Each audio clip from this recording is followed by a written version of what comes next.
सदर तेलंगाना जागृति कलवा कुंटला कविता ने जागृति जन्म बांटा पोस्टर्स की रस्मी इजरा अंजाम दी।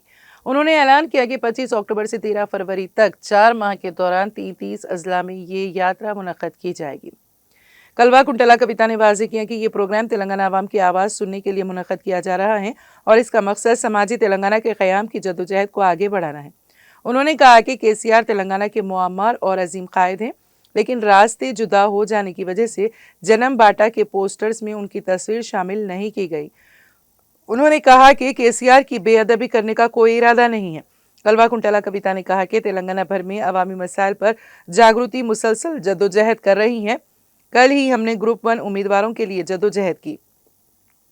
कितनी ही मुश्किलात हल की गई हैं, मगर कांग्रेस दौर में हर दिन नए मसाइल पैदा हो रहे हैं। कांग्रेस हुकूमत में रियासत तरह तरह की परेशानियों में घिरी हुई है।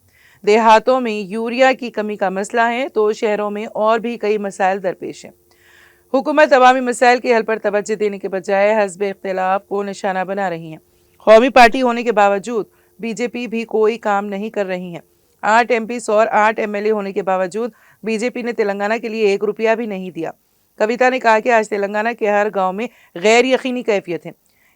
केसीआर दौरे हुकूमत में अवाम को जो फ़ायदे मिले वो अब नहीं मिल रहे हैं। माजी में केसीआर किट जैसी स्कीम से अवाम मुस्तफ़ीद हो रहे थे, मगर कांग्रेस हुकूमत अवाम को इन सहूलतों से महरूम कर रही है। तेलंगाना के क़याम के बाद भी अगर अवाम को खुसूसी रियासत के फ़वायद हासिल नहीं हो रहे हैं तो इसके ज़िम्मेदार कौन है? जागृति तंजीम ने हमेशा अपना फरीज़ा अंजाम दिया।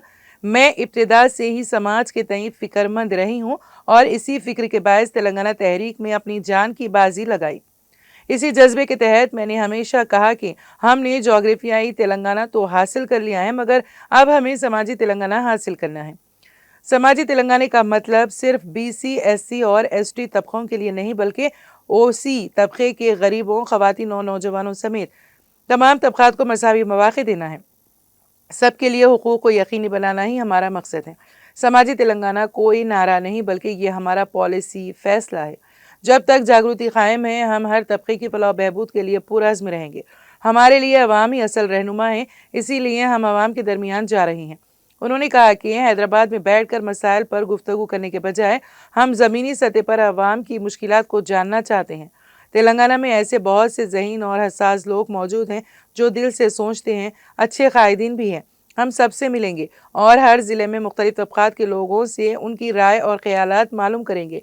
इन्हीं बातों से हम किसी फ़ैसले पर पहुँचेंगे और सोचेंगे कि मसावी मौक़े वाले तेलंगाना के लिए क्या करना चाहिए। कविता ने कहा कि हम न सिर्फ हैदराबाद बल्कि देहातों में भी किसानों, ख़वातीन, नौजवानों और तमाम तबक़ात के अफराद से बातचीत करेंगे ताकि उनकी हकीकी ज़रूरतें समझ सकें। इसी मकसद के लिए 25 अक्टूबर से जागृति जन्म बाटा प्रोग्राम शुरू किया जा रहा है, जो 4 माह तक जारी रहेगा। हर ज़िले में 2 दिन क़याम करके तमाम तबक़ात से मुलाकात की जाएगी। तेलंगाना के शहीदों ने अपनी जानें इसलिए कुर्बान की थी कि रियासत कायम हो और सब खुशहाल रहे।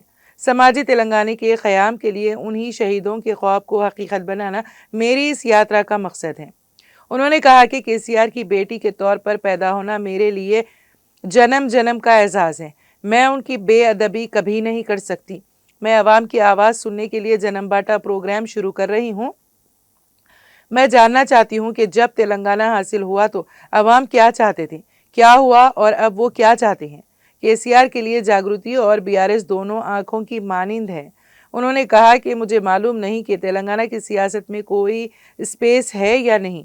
हम अवाम से ही सुनेंगे कि वो क्या चाहते हैं। इसीलिए हम हर ज़िले में 2 दिन रहेंगे और तेलंगाना भर का जामे मुतालिया करेंगे। इसके साथ साथ अवामी मसाइल पर जद्दोजहद भी जारी रहेगी। ग्रुप 1 बुनकरों, बीसी, रिजर्वेशन और देहातों के मसाइल पर लड़ाई जारी रहेगी। हम जागृति को मजबूत बनाएंगे, नए अफराद को शामिल करेंगे। कविता ने कहा कि मेरी इस्तीफ़े को मंजूर ना करना कांग्रेस की सियासी चाल है। शायद वो इसलिए मंजूर नहीं कर रहे हैं कि अगर मेरा इस्तीफ़ा कबूल कर लिया गया तो पार्टी बदलने वाले एमएलएज़ के खिलाफ कार्रवाई करनी पड़ेगी। बीजेपी को 8 एमपी सीटें देने के बावजूद हमें 2 बजटों में 8 पैसे भी नहीं मिले।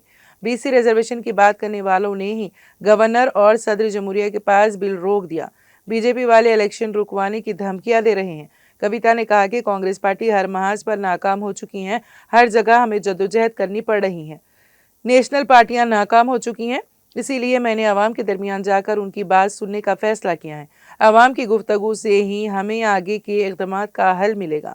जुबली हिल्स का ज़िमनी इंतखाब हमारे लिए कोई बड़ा मसला नहीं, हमारे लिए असल मसला तेलंगाना है। 25 अक्टूबर से जागृति जन्म बाटा का आगाज़ निज़ामाबाद से होगा। तेलंगाना एक अलग रियासत बना है, लेकिन तेलंगाना अभी सामाजिक तेलंगाना बनना है। इसके लिए एक अज़म लेके हम तेलंगाना जागृति से निकले हैं। हम हर ज़िला में जाएंगे, हर ज़िले में आवाम के दरमियान रहेंगे, उनसे मुलाकात करेंगे, उनके मसाइल को समझने का कोशिश करेंगे, उनसे मशवरा लेंगे और आगे बढ़ेंगे। इसीलिए हमने 4 महीने का एक यात्रा का तेलंगाना जागृति का आज हमने घोषणा किया है और इसके साथ हम आगे बढ़ेंगे। हम आप सबसे गुजारिश करते हैं, हर ज़िले में आप हमारे साथ आइए, मिलिए, एक डायरेक्शन दीजिए, कैसे जाना है, किस तरीके से आगे बढ़ना है, उसके वास्ते आप हमें सबक दीजिए। क्योंकि हम मानते हैं आवाम सबको सबक देती है, बड़े से बड़े नेता को सबक देती है। तो हम आपके दरमियान आने के लिए एक यात्रा का आज हमने घोषणा किया है और आगे चलेंगे।